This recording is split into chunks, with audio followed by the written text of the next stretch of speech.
చాలేరా ఆపు. మేము బయలుదేరతాం. మరో 6 రోజుల్లో ఏ విషయం వచ్చి చెబుతాను. జగన్నాథం గారు బయలుదేరనా? కాస్త కూర్చోయ్యా. నాకు ఇలాంటి రబ్బర్ కేసులు అంటే చిరాకు. కాస్త ఆగు. ఏరా ఈశ్వర, అమ్మాయి నీకు నచ్చిందే? పెద్దవారు మీరు ఎలా చెప్తే అలాగే. అది కాదురా, పట్టుకోవలసిన వాడు నువ్వు. అమ్మాయి నీకు నచ్చిందే? పెద్దవారు మీరు ఎలా చెప్తే అలాగే. అది సరేలేరా, కలిసి కాపురం చేయాల్సిన వాడు నువ్వు. అమ్మాయి నీకు నచ్చిందే? నచ్చింది నచ్చింది నచ్చింది, కావాలంటే ఇప్పుడే తాళి కట్టేస్తాను అని బాహాటంగా చెప్పగలనా? నా వాలకం చూసి మీరే తెలుసుకోవాలి గాని.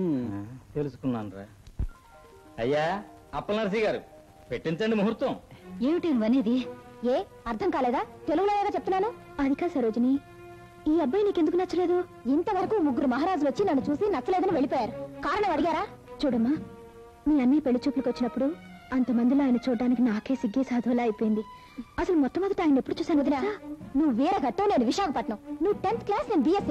మీరు వెళ్ళి చెప్తారా, నేను చెప్పమంటారా? ఆగు, ఏమిటా దూకుడు? శ్రావణ మాసం ఏకాదశి రోజు అమోఘమైన ముహూర్తం.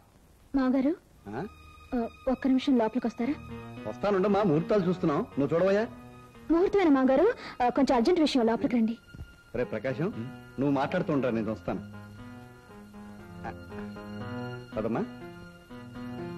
రాఘవ, వారితో మాట్లాడుతుండి ఇప్పుడే వస్తాను. కాళీ, వీరితో మాట్లాడుతుంటే ఇప్పుడే వస్తాను. మీరు మాట్లాడుతుండండి. ఉండవయ్యా 10th క్లాసు. నువ్వు వెళ్ళిపోతే ఎవరితో మాట్లాడు? నచ్చలేదంటే నచ్చలేదంతే. ఎందుకు నచ్చకపోతే? అదేంటి సరోజనమ్మా, మొగుడు నచ్చటం నచ్చకపోవడం ఏంటి? అతగాడితో 4 రోజులు కలిసి మెలిసి ఉంటే అతడే నచ్చిపోతాడు. చిలకమ్మా, లేని పెత్తనాలు నెత్తిలేసుకోకు. నా సంగతి నాకు తెలుసు. అమ్మా సరు, పెళ్లి అనేది పెద్దవాళ్ళు నిర్ణయించవలసిన శుభకార్యం అమ్మా. కావచ్చు, చేసుకోబోయే నాకు ఈ పెళ్లి ఇష్టం లేదు నాన్న. నాకు నచ్చలేదు నచ్చలేదు నచ్చలేదు. ఎందుకు నచ్చలేదు? ప్రకాష్, అంత ఖచ్చితంగా అది నచ్చలేదని చెప్తూ ఉంటే ఈ పెళ్లి చేయడం ఇటు మన కుటుంబానికి అటు వాళ్ళ కుటుంబానికి మంచిది కదరా.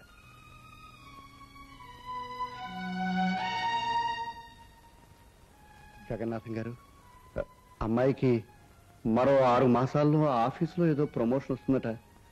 ఆ ప్రమోషన్ వచ్చిన తర్వాతే ఈ పెళ్లి. ఖాళీ ఖాళీ పెళ్లి వాళ్ళు ఎప్పుడో హాలు ఖాళీ చేసి వెళ్ళిపోయారు.